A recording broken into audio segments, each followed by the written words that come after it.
In the quiet town of San Angelo, Texas, an unsolved mystery, shrouded in darkness, continues to baffle investigators and haunt the minds of those who dare to explore it. This is the story of Brandon Lawson, a man who vanished into thin air, leaving behind only a haunting 911 call that holds the key to the enigma.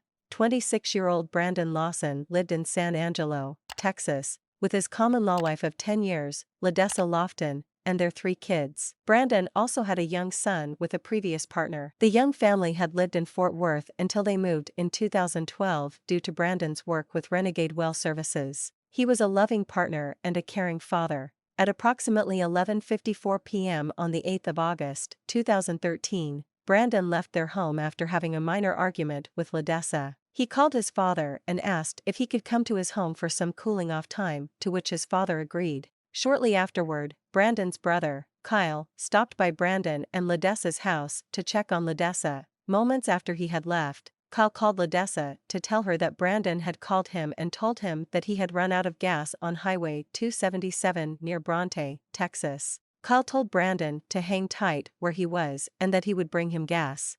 Ladessa then went to sleep for the night, thinking that Brandon would be home shortly. She left her mobile phone on charge out in the car and missed several forthcoming phone calls from both Brandon and Kyle. "I'll never forgive myself for not having my phone on me," Ladessa later said. When Kyle arrived at the planned location, he found Brandon's abandoned truck alongside the road. Brandon was nowhere to be found, but there was a police officer at the scene. Coke County Sheriff Wayne McCutcheon told Kyle that he had been sent to the scene after Brandon placed an extremely unnerving 911 call, which we transcribed as best. 911 emergency. Yes, I'm in the middle of the field. It's like we're just pushing guys over. Right here going towards Javelin on both sides.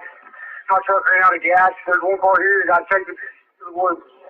Please hurry. Okay, now run that by me. We're not talking to him. I still ran into him.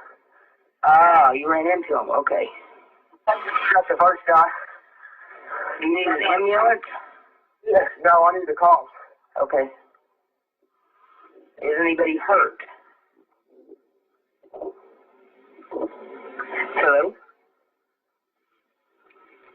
Hello? Hello? After calling 911, Brandon called Kyle's girlfriend, Audrey. She was the last person to ever speak to Brandon that night. In the phone call, he pleaded, Audrey, I'm bleeding," before the call was cut off. Brandon's truck didn't look like it had been involved in any sort of crash or accident, and there was no evidence of a struggle in the area covering the vehicle. It seemed as though the ground had swallowed Brandon whole. If Brandon had walked into the surrounding desolate area, which was extremely rugged and dotted with cactus, and became disorientated or damaged, then surely his body would have been discovered by now. An extensive search on land and by helicopter of the surrounding area turned up nothing. His keys, wallet, and mobile phone were never found. The background noise in the 911 call hinders the clarity of what is said, but many investigators have attempted to figure it out. Many believe he surely wasn't alone when he made that call. Cynthia Karen, the president of Lost and Missing, believes that there is a second voice on the 911 call. His family is adamant that something sinister took place that night and that Brandon didn't just vanish on his own accord. Also, there has been no activity on his bank account or his cell phone since his disappearance. Not knowing what happened to Brandon is arguably the worst for Ladessa and the couple's children. What are your views on this disappearance? Tell us in comment section. And click one of these videos. I hope you're gonna love it. Thank you for watching.